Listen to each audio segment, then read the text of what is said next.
Hello, it's Peter Wright and Kathleen Beauvais in Ontario, Canada, with episode 18 of the Yakking podcast.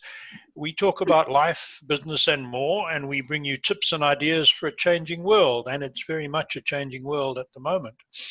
We have two interesting guests for you today, but first of all, I'd like to welcome Kathleen, our co-host down in Kitchener, Ontario, and ask her to introduce our guests. Hi, Kathleen. Hello, Peter, and welcome, everyone. So great of you to tune in. And yes, we do have two special guests today, husband and wife team, Lew and Karen. Welcome. I'm going to throw it right to you right away. Just please tell us a little bit about yourselves. Well, I was born in Asheville, North Carolina, the son of a cab driver. Dad was not well educated. He left school at the 8th grade in 1916 to go to work for the railroad, and then lied about his age to join the Navy a few months shy of his 17th birthday in 1920. But that started for him a lifelong career that ended up with him retiring from the Naval Reserve in 1964. I never saw him read, but he was a tremendously well-educated, self-educated man. And we did not have a lot of money, but I did have a bicycle and a paper route, and I worked my way through college. I had a stupendous teacher in high school, Mother Kathleen Winters, whom all of us stayed in touch with for many years until she died in the 90s. And she was a big impact on me and all of the other students. Karen? I grew up at the other end of the country in San Diego. I had a really large extended family. We counted up the cousins one time and there were over 30. Wow. Just cousins, yeah. And we used to get together a couple times a year for massive family picnics, and it was wonderful. We'd have these no holds barred volleyball games. As long as you didn't draw blood, everything else was okay. And even if you did, whatever. So, but it was nice. My parents always knew where to find me. I was on the couch reading, on my stomach with a book, and never failed.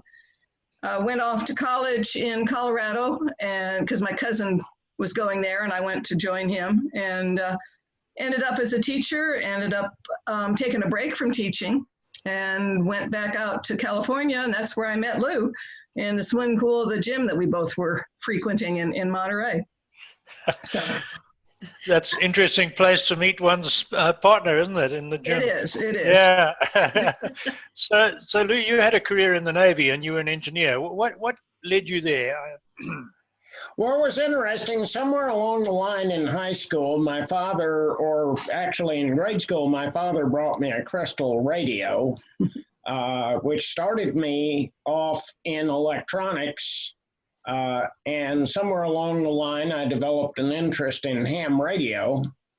And although we didn't have much money, I had a mentor down there, Everest McDade, W4DYW. And he basically helped me convert old World War II surplus aircraft radios. And I would also get old television chassis, discarded ones, and bring them home and strip them for parts.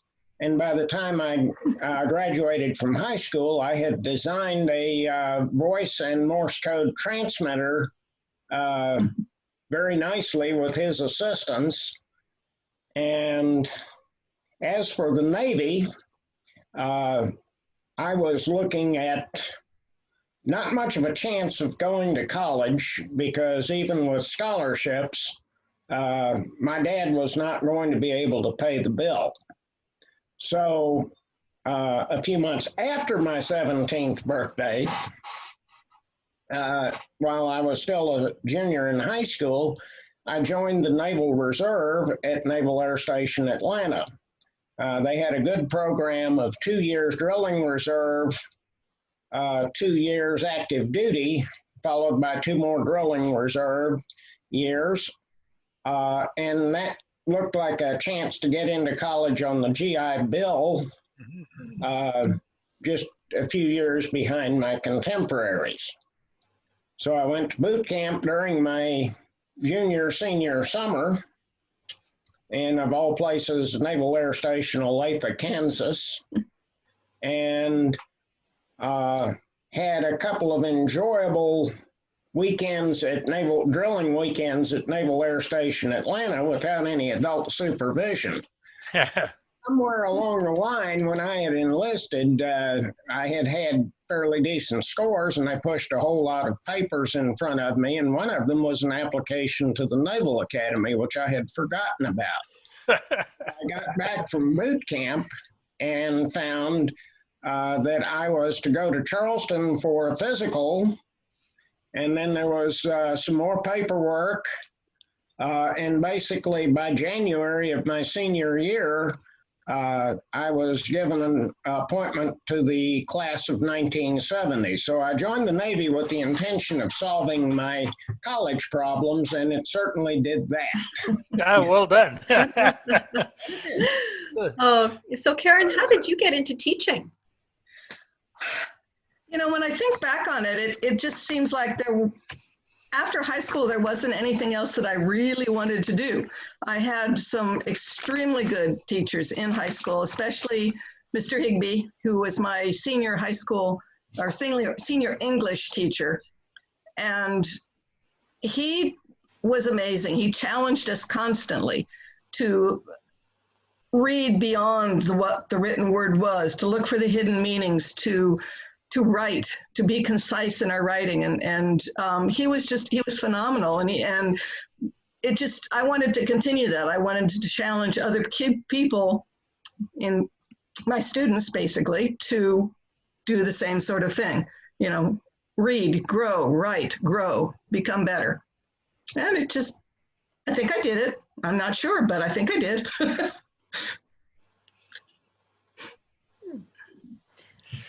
Yeah, that's interesting. And I got a story about an influential teacher, but I think Kathleen has one as well, don't you?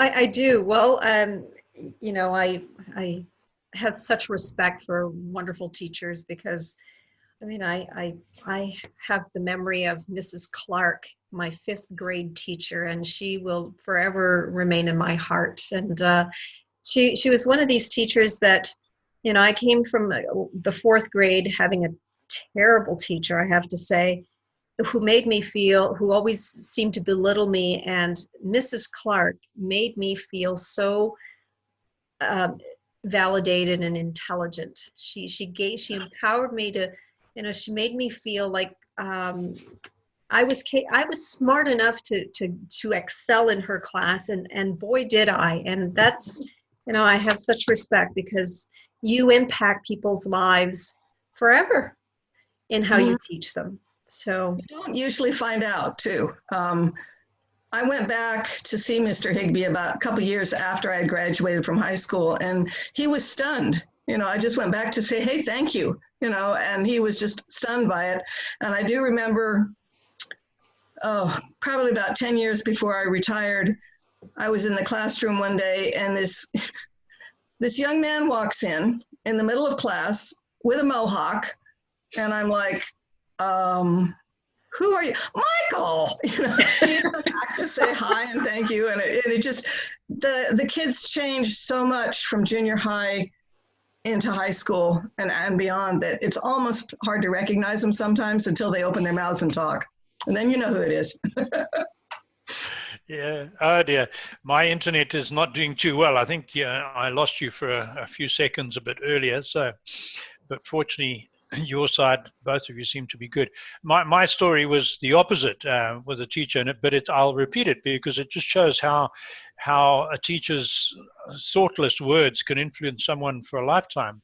And my one was when I was about 11, I guess we started doing music and singing lessons at school. And our English teacher was a very fierce Scottish lady by the name of Mrs. MacLeod. And at the first singing lesson, she said to me, Peter Wright, you are absolutely useless. You will never be able to carry a note, play an instrument, or read music. So when you come next week, bring a book and sit in the corner. You're disturbing the rest of the class. So for my whole honestly, my whole junior school, I took a book and sat in the corner. And, I believed her for 50 years until about 4 or 5 years ago. I needed a big goal, and I went out and bought a guitar and some music books and taught myself to play it and read music. And I'm not good, but I've taken lessons and I can play a tune in church. So just to prove her wrong. But as I say, I live with that for a lifetime. So I'm glad you're one of the others that, Karen, that inspired your students instead of putting them off. I want to ask Lew, when we were talking a little while back, you were telling me about a book that you read back in the 70s that was really influential on you. What was that? Well, that would actually probably be more like late 50s, early 60s, but that would be Robert Heinlein. Okay. He was a very prolific science fiction writer of that era. Interestingly, it turns out he was a Naval Academy graduate of the class of 1922. Wow. And he got a medical discharge from the Navy because he developed tuberculosis in 1930, and he spent his time trying to earn a living in the Depression as an author. And he did eventually succeed, but I'm sure it took him a while. But anyway, what I particularly liked about his books were very ordinary people doing extraordinary things in the not too far distant future with very credible science. And it just really appealed to my technical side. I could see myself doing the things that he had sometimes people my age were building rockets in the garage, for instance. And that appealed to me. I bet, yeah. Never built one. But anyway, and another one that was very influential on me was Rudyard Kipling. Oh, yes. I have a dog-eared, rather worn-out volume with the spine taped up of the book I read when I was about 14, and I liked his poetry so much, I wound up memorizing quite a bit of it, and to this day, to Karen's chagrin, alcohol, I can still quote Gunga Din. Oh, yeah. Right. Yeah, that was one of my favorites as a kid. We were in England, and they were having a karaoke at a bar, at a pub. And I got up, and my contribution was to recite Gunga Din in my very poor imitation Cockney accent. But yeah, I consider him again to be, first off, a master poet for meter and rhyming, and he is also remarkable for his ability to tell stories, again, of very ordinary people doing extraordinary things. Yeah. And in a lot of ways, it influences how I write my characters. Unusual, ordinary people. Right. No superpowers. Oftentimes, not sure what they're going to do, but hoping like hell it works out. It works out. Very good. So it's those two authors in particular that gave you the writing bug then?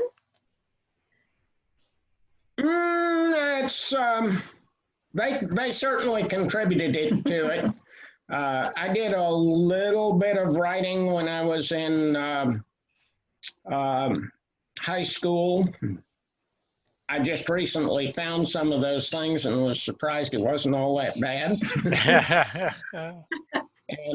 But I never got around to actually finishing anything until the 1990s.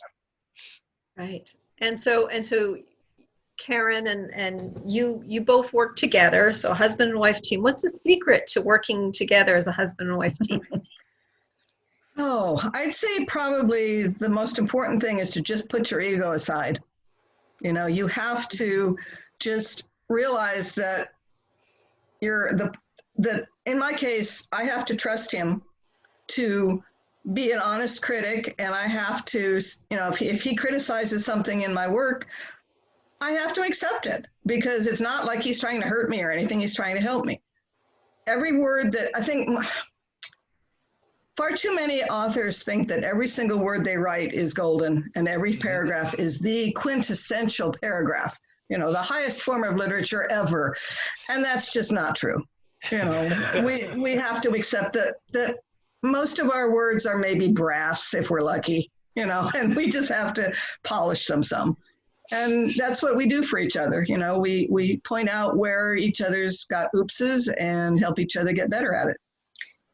And I continued working on electronics as a hobby after we got married and building various little things because I enjoyed doing that.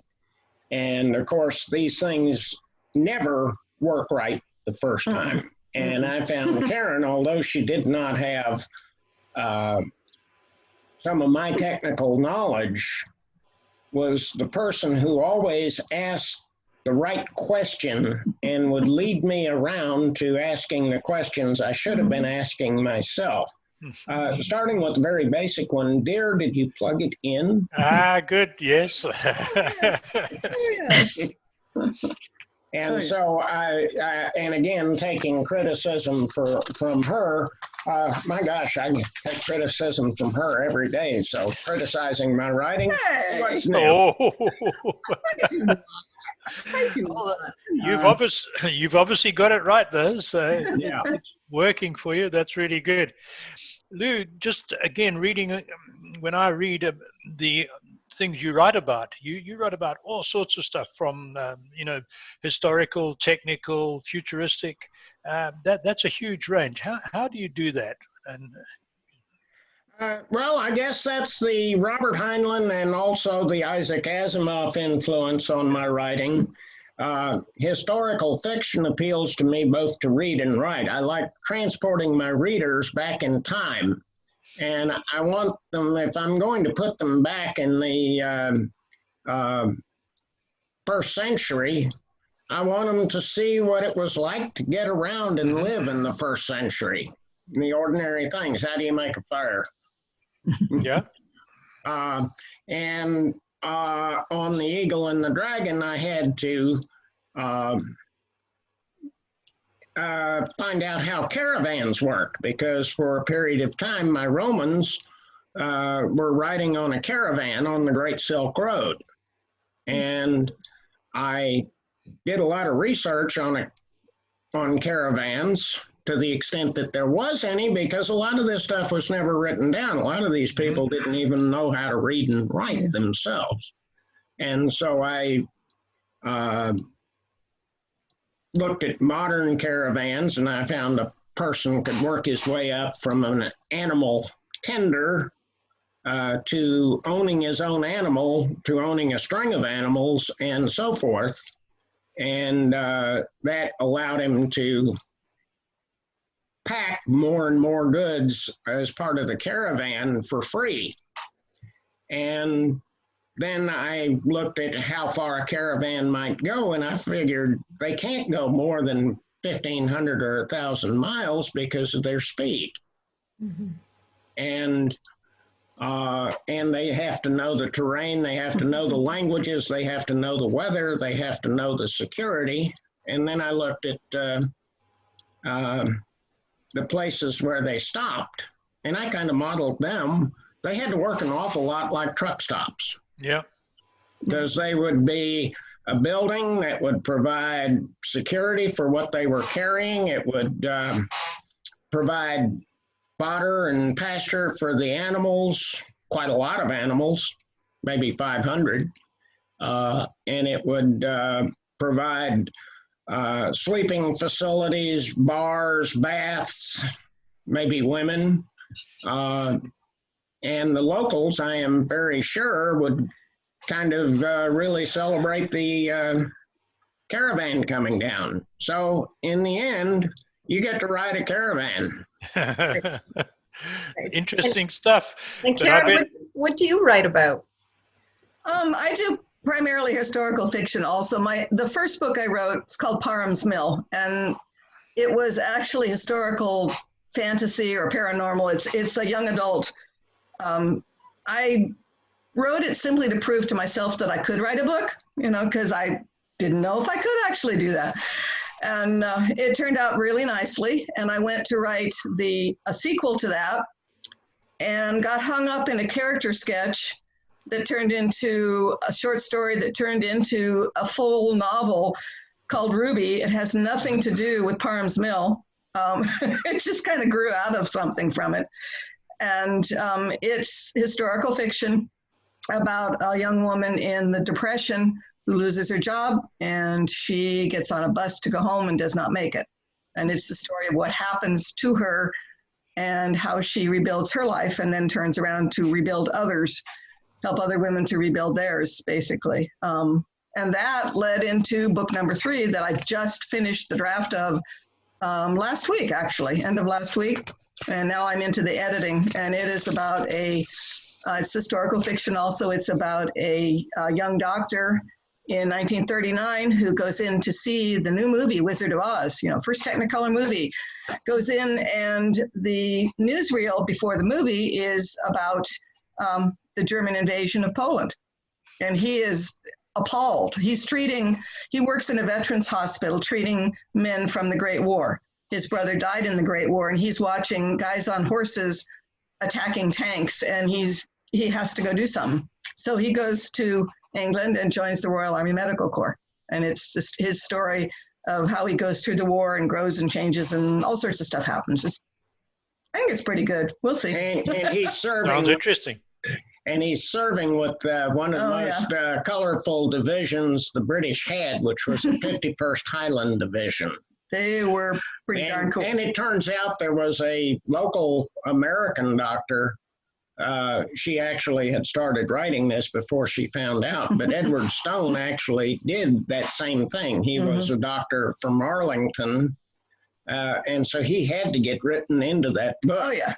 There's a lot of I have found that, especially with this latest novel, that there have been a lot of, I don't know, moments of serendipity, if you will, where things just had to be written because they were real, and that was one of them too. So amazing, but it's not so strange. I'll just take you back when I was serving in the military in Rhodesia, which was many years ago, but you would know the name. We had a couple of Americans and a couple of certainly one Canadian that I can remember, and a Frenchman. I don't know why, but they were there serving with us. So people do get involved in wars to which they might not really belong. So it's interesting. Yes. I think Kathleen's going to ask you something about advice for writers, if I remember rightly.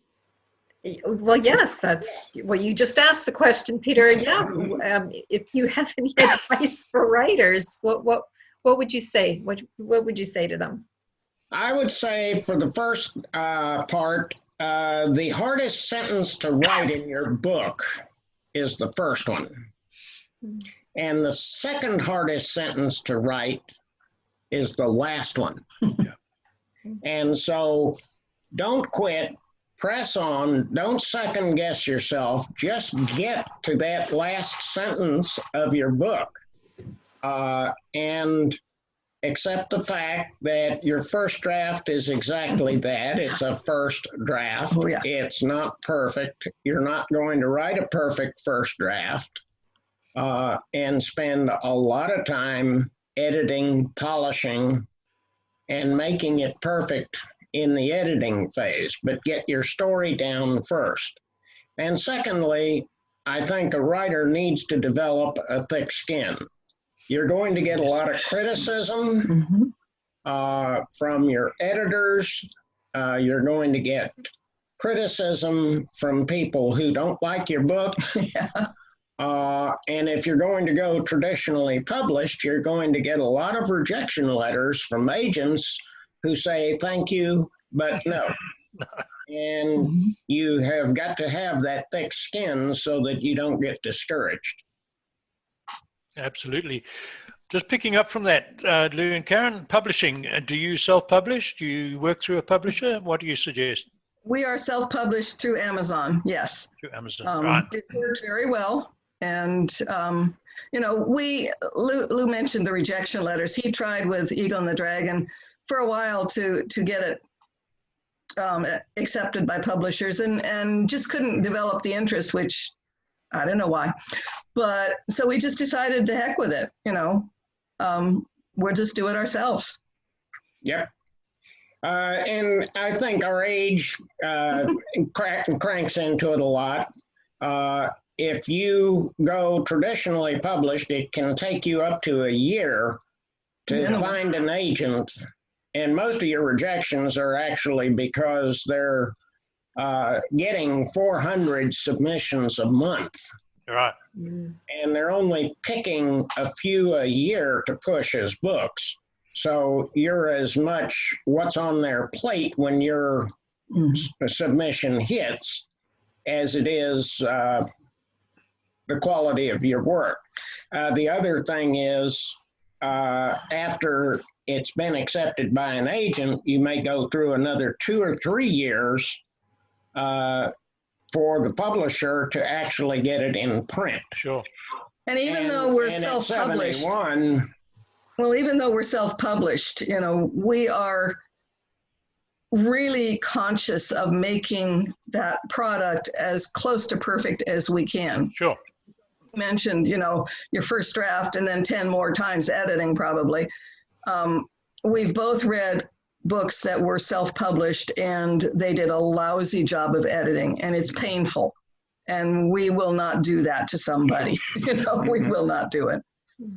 And I'm reading one that's traditionally published, and it's got many more errors in it than I would accept from a traditional publisher. It's a small house, but you know, it doesn't speak well to that house.